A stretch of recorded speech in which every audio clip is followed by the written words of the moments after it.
I never imagined that blocking my husband on social media for a 2-week vacation would end up erasing my entire marriage. When I stepped off the plane from the tropical paradise of Bali, my heart was racing with excitement to finally see Preston again.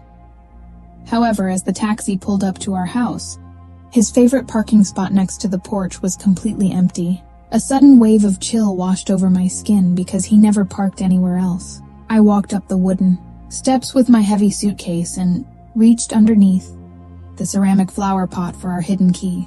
The space was completely bare, and a heavy knot began to form deep inside my stomach. I rang the doorbell repeatedly and waited in the fading daylight, but only silence echoed from the other side of the door. After 10 minutes, I sank onto the cold concrete steps, clutching my bag tightly while fear crept into my chest. This trip was supposed to be a temporary pause rather than a permanent ending to our relationship. I had convinced myself that I just needed some room to breathe away from the daily routine of being a wife.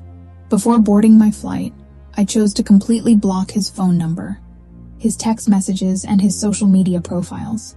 I wanted to escape the heavy burden of guilt and his constant kindness while I searched for my own identity.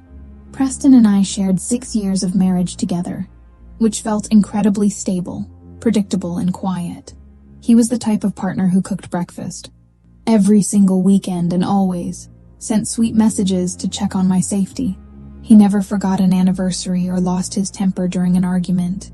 Yet his perfection somehow began to feel like a cage. I foolishly started to resent his constant availability and longed for some kind of unpredictable excitement.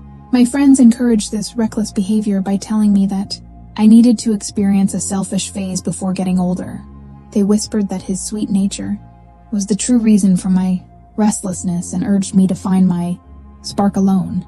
When I told Preston that I was leaving for Indonesia to clear my mind, he did not argue with my decision. He simply held me tightly and promised that he would be waiting whenever I decided to return home. The next morning at the airport terminal, I deliberately cut off our final line of communication to avoid his emotional pleas. His last text message asked if we were okay and begged me not to shut him out completely. I deleted the message because looking at his vulnerability made me feel too uncomfortable with my selfish choices. I truly believed that we would laugh about this dramatic episode together once. I returned home refreshed and renewed. The island of Bali was breathtakingly beautiful, offering an easy escape from real life and adult responsibilities for the first few days. I danced on the sandy beaches under the glowing lights and flirted with handsome strangers who made me feel young again. By the 4th day of my vacation, however, a profound sense of emptiness began to cloud my mind. I saw happy couples holding hands, which instantly reminded me of how Preston used to hold me. On the 5th day of the trip, a shocking text message from a friend back home shattered my artificial paradise.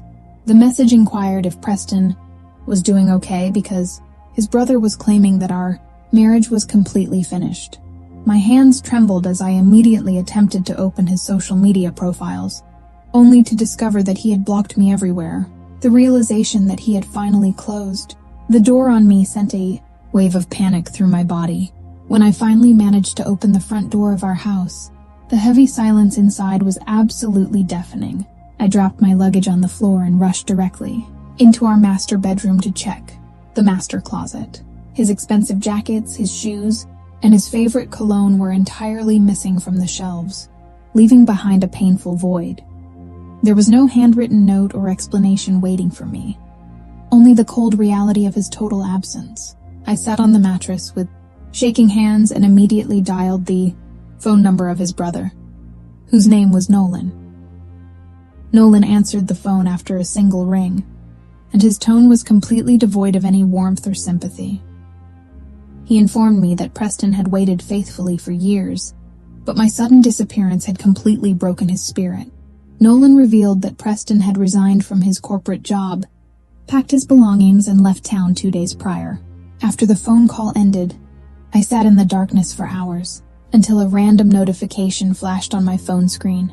Someone had tagged Preston in a photograph posted by an online travel blogger who specialized in emotional healing retreats. In the picture, Preston was standing near a beautiful coastal cliff, smiling warmly with his arms crossed over his chest. He looked completely unburdened and free, which caused my stomach to twist with intense jealousy and confusion.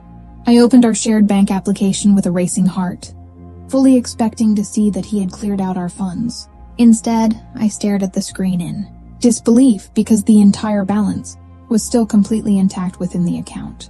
Preston had actually transferred his personal share of the savings directly into my name before disappearing from the city. He did not take a single dollar from me, and that selfless act made something deep inside me break. The following afternoon, a plain white envelope arrived in the mailbox with my name, written in the familiar handwriting of Preston. There was no return address listed on the outside, and the paper inside smelled faintly of the woods. My fingers trembled as I unfolded the sheets of paper, desperately searching for some sign of anger or a hidden plea for reconciliation. Instead, the words were calm, measured, and carried the heavy weight of a final farewell. The letter explained that he had spent the first few days constantly checking his phone, praying that I would finally unblock him. He wrote that my total silence made him realize that I had emotionally left the marriage long before booking my flight. The night I departed, he suffered a massive panic attack that left him unable to breathe or eat for days. He eventually checked himself into a silent retreat where a therapist helped him rebuild his broken self-worth. Preston stated that by erasing his presence from my phone, I had effectively communicated that he was entirely worthless to me. He revealed that he was permanently relocating to Spain the following month to start a brand new career. He left all the money behind because he refused to owe me anything or feel connected to our past anymore. His final sentence begged me never to inflict this type of emotional cruelty on the next person who loves me. I sat alone at the kitchen table for hours, reading his final words over and over until the ink blurred. I kept hoping to find a hidden message or a tiny sliver of hope, but there was absolutely nothing left. This was not a typical relationship, argument, or an emotional threat designed to make me feel bad. It was the peaceful departure of a good man who had simply grown tired of begging for my affection. Now I continue to live alone in this apartment, which feels significantly colder and larger without his daily presence. I have tried sending multiple text messages to his new number, expressing how deeply I regret my choices and miss him. None of my messages are ever delivered because he has completely vanished from my life without leaving a trace. I wanted to find myself during that vacation, but I only succeeded in destroying the best thing I had.